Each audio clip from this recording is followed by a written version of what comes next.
BBC दुनिया में आज देखिए, गजा छोड़कर क्यों नहीं जाना चाहते कुछ परिवार। WHO ने कहा बड़ी तबाही की तरफ बढ़ रहा है गजा, लेकिन खतरों के बावजूद गजा में रहने पर अड़े कुछ लोग। हमास ने किया 250 इसराइलियों को अगवा करने का दावा।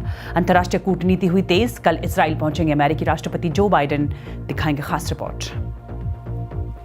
स्वागत है आपका बीबीसी दुनिया में, मैं हूं सारिका सिंह। इसराइल और हमास के बीच जारी संघर्ष की करेंगे बात, लेकिन पहले हेडलाइंस।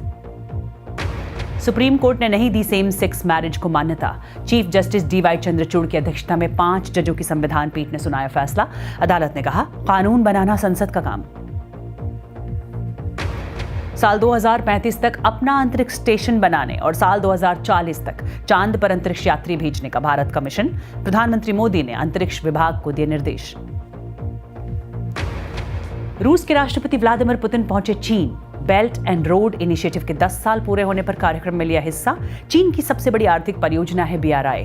बुधवार को होगी चीनी राष्ट्रपति शी जिनपिंग से मुलाकात। बेल्जियम में स्वीडन के 2 फुटबॉल फैंस की हत्या करने वाले शख्स की पुलिस मुठभेड़ में मौत। पुलिस के मुताबिक ट्यूनीशियाई मूल का था शख्स। बेल्जियम में गैर कानूनी तरीके से रह रहा था। हो सकता है चरमपंथी संगठन IS से हमलावर हुआ था प्रेरित। इनमें से कुछ अहम खबरों की चर्चा आज बीबीसी दुनिया में।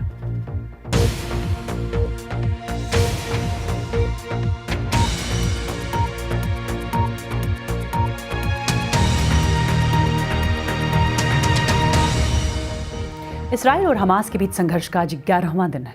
इसराइल के जमीनी हमलों की आशंका के मद्देनजर गजा के उत्तरी इलाके से भागे हजारों लोग मिस्र से लगने वाली रफा चेक पॉइंट पर जमा है। लेकिन कई परिवार ऐसे भी हैं जो गजा छोड़कर कहीं नहीं जाना चाहते। क्या है इस फैसले की वजह? इस दौरान ऐसे तमाम वीडियो भी सामने आ रहे हैं जिनमें बंधक बनाए गए इजरायली नजर आ रहे हैं। कवर स्टोरी में आज इन तमाम पहलुओं की चर्चा।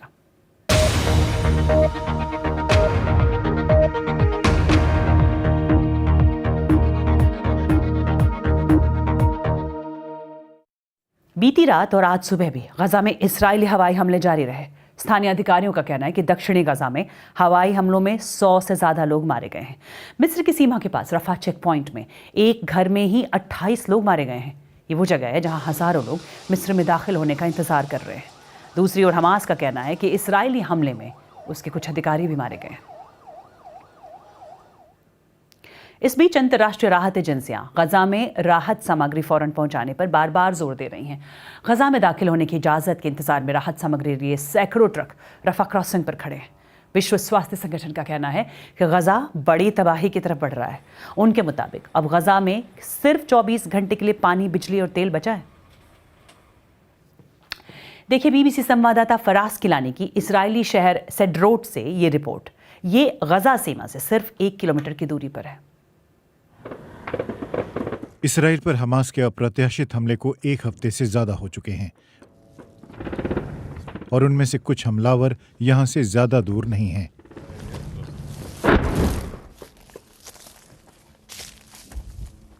इसराइल ने गजा पर सिलसिलेवार जबरदस्त हवाई हमले किए हैं और अब वो जमीनी हमले की तैयारी कर रहा है। इसकी कल्पना करना मुश्किल है कि गजा में आम लोगों के साथ आगे क्या होगा। ये गजा पट्टी का उत्तरी इलाका है जहां जमीनी हमले शुरू हो सकते हैं। इस इलाके से हजारों लोगों को अपना घर-बार छोड़कर दक्षिणी हिस्से में जाना पड़ा है, लेकिन ऐसे भी कई लोग हैं जो यहां से जाना नहीं चाहते। गजा में 2700 से अधिक लोग मारे गए हैं और कई इलाके मलबे में तब्दील हो गए हैं।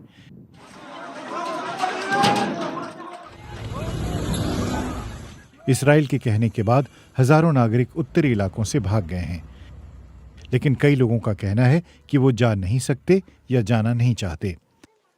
अबू जमील उन्हीं में से एक हैं जो गजा में बचे थोड़े से पानी को भर रहे हैं। यहाँ पानी की सप्लाई 4 दिन से बंद है। हम कहीं नहीं जाएंगे, भले ही वो हमारा घर तोड़ दें। जाने का कोई रास्ता ही नहीं है। 5-6 लोगों का परिवार लेकर हम कहाँ जाएंगे। मौका मिलने पर बच्चे खेल भी लेते हैं। शांति के चंद पलों का भी वो लुत्फ उठा रहे हैं। हिंसा और मौत के मंजर के बीच बस यही उनके लिए राहत है। यहाँ कई परिवार एक ही छत के नीचे रह रहे हैं। उनमें से अधिकतर अपने घर तबाह होने के बाद पहले ही ठिकाना बदल चुके हैं।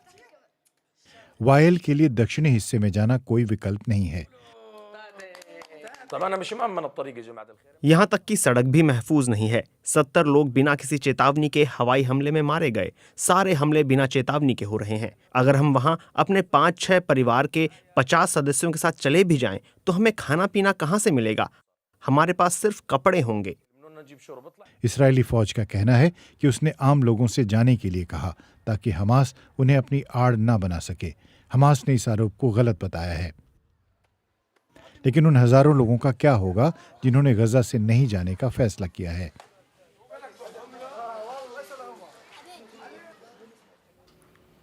इस बीच हमास ने दावा किया है कि उसने 250 इस्राएलियों को बंधक बना रखा है जो अलग अलग इलाकों में रहते थे। हालांकि इस संख्या की पुष्टि नहीं हुई है। बीबीसी संवाददाता फ्रैंकी मैकमिली ने एक ब्रितानी परिवार से बात की जिन्हें पता चला है कि उनके परिजन मारे गए हैं। एक अन्य परिवार ने अपने बच्चों के वीडियो शेयर किए जिन्हें अगवा किया गया है। वो अपने बच्चों की रिहाई की अपील कर रहे हैं। देखिए ये रिपोर्ट। हमास के लड़ाकों ने इस परिवार को बंधक बनाया और इसकी लाइव स्ट्रीमिंग हो रही थी। डिल्का अपने फोन के जरिए इसे फेसबुक पर लाइव कर रही थी और उनका परिवार इसे देखने के सिवा कुछ नहीं कर सकता था। एक कमेंट में लिखा था, माँ I love you. North London में उनके कजिन निर दरवेश मुझे बता रहे थे कि आगे क्या हुआ। They walking the boy out to knock on the neighbor's door to trying to get them out to I don't know, capture them, kill them or whatever it is. बीते एक हफ्ते से निर अपने परिवार की जानकारी जुटाने की कोशिश कर रहे थे, लेकिन फिर एक खबर आई। इजरायली सैनिकों को डिल्का और टॉमस के शव मिले। चंद घंटों के भीतर उन्हें दफन कर दिया गया, जिसमें हवाई हमलों की वजह से कुछ ही लोग मौजूद थे। लेकिन ये अभी तक पता नहीं चला कि नोआम का क्या हुआ। इस तस्वीर में ऐसा लग रहा है कि बंदूकधारी उसे खींच कर ले जा रहे हैं।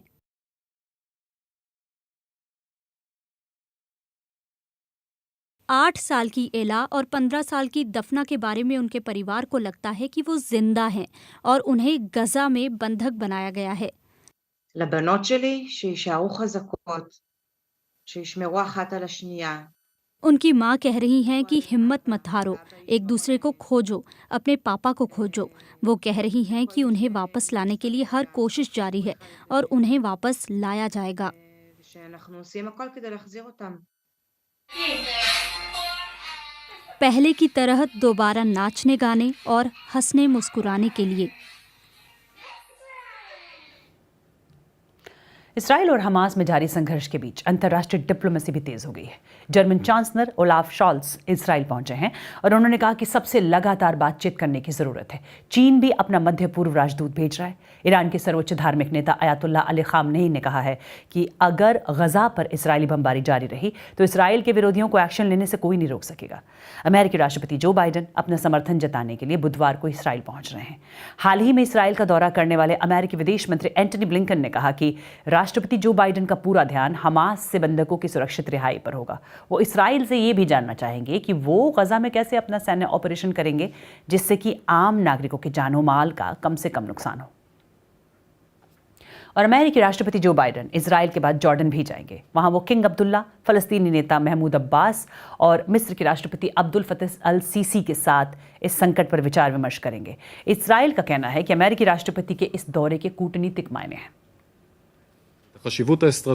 अमेरिकी राष्ट्रपति का ये दौरा सामरिक रूप से महत्वपूर्ण है क्योंकि अमेरिका के राष्ट्रपति जंग के वक्त आ रहे हैं। वो जंग की समीक्षा करेंगे, मध्य पूर्व के अलग अलग हालात पर बात करेंगे और उन कदमों पर भी बात होगी जिन्हें उठाने की जरूरत है। इस बीच एक अलग घटनाक्रम में संयुक्त राष्ट्र सुरक्षा परिषद ने इजराइल फलस्तीनी संघर्ष में मानवीय संघर्ष विराम के लिए रूस के ड्राफ्ट रेजोल्यूशन को खारिज कर दिया है। संयुक्त राष्ट्र में अमेरिकी प्रतिनिधि लिंडा थॉमस ग्रीनफील्ड का कहना है कि रूस ने एक तो हमास का जिक्र नहीं किया और बिना परामर्श किए प्रस्ताव रख दिया है। और बात भारत में समलैंगिक विवाह को मान्यता देने से जुड़ी याचिका पर आए फैसले की। समलैंगिक जोड़ों और एक्टिविस्ट की ओर से दायर याचिकाओं पर सुनवाई करते हुए सुप्रीम कोर्ट ने फैसला दिया। Chief justice of India DY Chandrachud की अध्यक्षता वाली 5 जजों की खंडपीठ ने आज दिए फैसले में कहा कि समलैंगिक विवाह को कानूनी रूप से मान्यता देना संसद और विधानसभाओं का काम है। अदालत ने कैबिनेट सचिव की अध्यक्षता में एक विशेषज्ञ समिति बनाने के सरकारी प्रस्ताव को स्वीकार कर लिया। ये कमेटी समलैंगिक जोड़ों को राशन कार्ड और पेंशन समेत कई अधिकार देने पर विचार करेगी। फैसले में समलैंगिक समुदाय को बच्चा गोद लेने का भी अधिकार भी नहीं मिला। और इस मामले में याचिकाकर्ताओं के वकीलों का तर्क था कि शादी दो लोगों का मिलन है, ना कि सिर्फ एक महिला और एक पुरुष का। ऐसे में उन्हें शादी करने का अधिकार ना देना संविधान के खिलाफ है, क्योंकि संविधान सभी नागरिकों को अपनी पसंद से शादी करने का अधिकार देता है और सेक्सुअल ओरिएंटेशन के आधार पर भेदभाव पर रोक लगाता है। वहीं इस मामले में सरकार का कहना था कि शादी के इस सामाजिक कानूनी विषय पर सिर्फ संसद चर्चा कर सकती है। हमारी को उम्मीद तो बहुत थी सुप्रीम कोर्ट से, क्योंकि बहुत सारी प्रोग्रेसिव जजमेंट्स आई हैं over the past few years LGBTQ rights को लेकर के। तो इस वाली केस से भी बहुत उम्मीद थी हमारी। हमें लग रहा था एटलीस्ट कुछ तो मिलेगा, कुछ राइट्स मिलेंगे, मतलब बहुत सारे जो टेंजिबल राइट्स होते हैं, bank account, inheritance etcetera, health insurance वगैरह। तो बट बहुत ज़्यादा कुछ कंक्रीट आया नहीं है। तो डेफिनेटली हम लोग उतने मतलब खुश तो नहीं हैं। काफ़ी आगे बढ़े, हम लोग आगे बढ़ते रहेंगे। बस एक चीज़ जो ज़रूरी है वो होप रखना बहुत ज़रूरी है। तो हम लोग वापस आएंगे, हम लोग अपने जो हक है वो मांगेंगे बार बार। तो ये थे मुख्य याचिकाकर्ता अभय डांग और सुप्रियो चक्रवर्ती, जिनसे बात की थी BBC संवाददाता अनंत जनाने ने। और इस फैसले को लेकर कई लोगों ने उम्मीद लगा रखी थी। LGBT कम्युनिटी को बहुत उम्मीद थी कि फैसला शायद उनके पक्ष में आ सकता है। अब इस वर्डिक्ट को कैसे देखा जा रहा है, इस समुदाय के लिए आगे का रास्ता क्या है, हमने ये जानने की कोशिश की BBC संवाददाता दिव्या आर्या से, जो इस मामले को कवर कर रही थी। सबसे अहम बात तो ये कि जुडिशरी में और जो एग्जीक्यूटिव हैं उनकी पावर्स की क्या लिमिटेशंस हैं, इसको बहुत क्लियर किया। 5 जजों ने कहा, पहली बात ये कि राइट टू मैरी यानी शादी का अधिकार कोई कॉन्स्टिट्यूशनल फंडामेंटल राइट नहीं है, इसलिए वो सबको नहीं दिया जा सकता। ये एक ऐसा अधिकार है जो तय किया गया है और उसे तय करने का अधिकार एग्जीक्यूटिव के पास है, इसलिए उन्होंने कहा कि वो इसके बारे में कोई फैसला नहीं लेंगे। और उन्होंने जो गेंद है एक तरह से सरकार के खेमे में डाली। उन्होंने कहा कि आप ही ने हमें ये सुझाव दिया था कि आप एक समिति बनाएंगे, लेकिन साथ ही कुछ और उन्होंने ऑब्जर्वेशंस दी जो बहुत अच्छी मानी जा सकती हैं, खासतौर पे समलैंगिक समुदाय के द्वारा। जैसे उन्होंने कहा कि समलैंगिकता कोई अर्बन एलिटिस्ट कॉन्सेप्ट नहीं है, जैसा कि सरकार की तरफ से सुनवाई के दौरान कहा गया। और उन्होंने ये भी कहा कि समलैंगिक समुदाय के खिलाफ भेदभाव कई तरीके से हो रहा है, अलग अलग, चाहे रोज़गार हो, चाहे शिक्षा हो, चाहे समाज का जो ढांचा है उसमें जिस तरह से वो रहते हैं या घर लेते हैं। तो उस सिस्टमिक डिस्क्रिमिनेशन को समझना चाहिए और एक उन्होंने कहा कि सरकार को सोचना चाहिए कि एक समग्र कानून लाए जो इन सभी भेदभाव के खिलाफ और रोकथाम के स्टेप्स सुझाए। अब आगे इस कम्युनिटी के लिए रास्ता बंद हो गया है या उम्मीद अभी बाकी है? देखिए, अभी तो सरकार को समिति बनानी है और वो अपने आप में एक बड़ा उम्मीद का दरवाज़ा है। उस समिति को ये तय करना है कि समलैंगिक समुदाय ने जो बातें कोर्ट के सामने रखी, जैसे कि उन्होंने कहा कि जब हम किसी से शादी नहीं कर सकते तो शादी से मिलने वाले वो अधिकार, मान लीजिए बैंक में जॉइंट अकाउंट खोलना या इंश्योरेंस पॉलिसी में अपना नॉमिनी बताना, या अगर आपकी तबीयत बहुत ख़राब हो जाती है, आप वेंटिलेटर पे हैं, तो वो हक आपके पार्टनर को होता है कि आपको वेंटिलेटर से हटाया जाए या नहीं। इस तरह की बहुत सारी बातों को उन्होंने कोर्ट के सामने रखा और कहा कि ये हमें हक चाहिए अपनी पसंद के पार्टनर के लिए, इसलिए हमें शादी का अधिकार मिले। लेकिन साथ ही लोगों को ये भी लगता है कि ये जो सरकार की समिति है, इस दरवाजे को कोई छोटा दरवाज़ा नहीं मानना चाहिए। और जुडिशरी ने, न्यायपालिका ने कहा है कि इस समिति में समलैंगिक समुदाय की भी सदस्यता हो और उन्हें उम्मीद है कि वो अपनी बातें वहाँ रख पाएंगे। और साल 2018 में समलैंगिकता को अपराध की श्रेणी से सुप्रीम कोर्ट ने हटा दिया था। सुप्रीम कोर्ट के फैसले के बाद सेम सेक्स मैरिज को कानूनी मान्यता देने की पुरजोर तरीके से मांग उठने लगी थी। भविष्य में दुनिया से कई पौधे गायब हो जाएंगे। ये नुकसान बड़ा होगा क्योंकि कई पौधों से कैंसर जैसी गंभीर बीमारियों की दवाइयां बनती हैं। वैज्ञानिकों ने इसे लेकर चेतावनी दी है। इंग्लैंड के रॉयल बोटैनिक गार्डन्स को एक स्टडी में पता चला है कि जलवायु परिवर्तन से हो रहे नुकसान की वजह से पौधों पर खतरा बढ़ गया है। देखिए BBC संवाददाता क्लेयर मार्शल की ये रिपोर्ट। ये नाजुक पौधा रॉयल बोटैनिक गार्डन्स के पाम हाउस में एक कोने में लगा है। इसके पास से लोग यूं ही गुजर जाते हैं, पर इसने हजारों जानें बचाई हैं। लेकिन अब ये प्रजाति जल्द ही विलुप्त हो सकती है। ये एक तरह से साधारण सा पौधा है, लेकिन ये कई कैंसर रोधी दवाओं में काम आता है। पौधे हमारे पहनावे, हमारे खाने का हिस्सा हैं। हमारी 10 में से 9 दवाइयाँ पौधों से आती हैं, लेकिन हो सकता है कि भविष्य में हमें आधी दवाएं मिलना कम हो जाए। जिन भी प्रजातियों को हम खो रहे हैं, हम नहीं जानते कि उनके साथ हम किन मौकों को खो रहे हैं। इसलिए अध्ययन करने का मौका मिलने से पहले ही उन्हें खो देना एक त्रासदी होगी।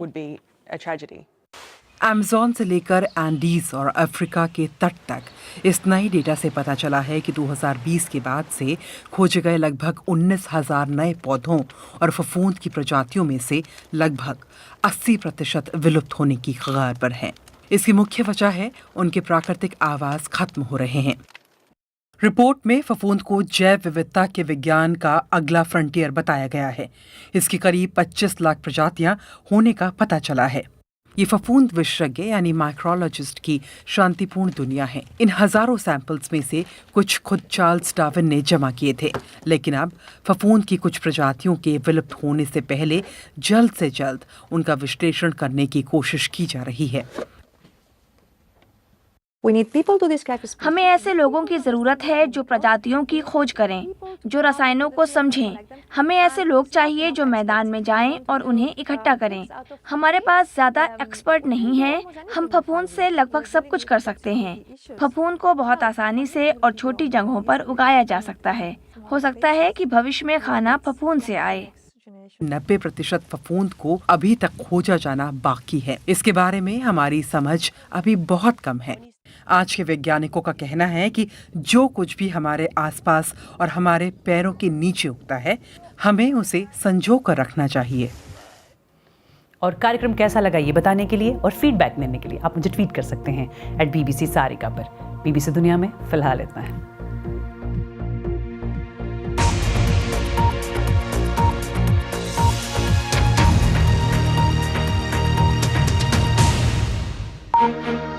Thank you.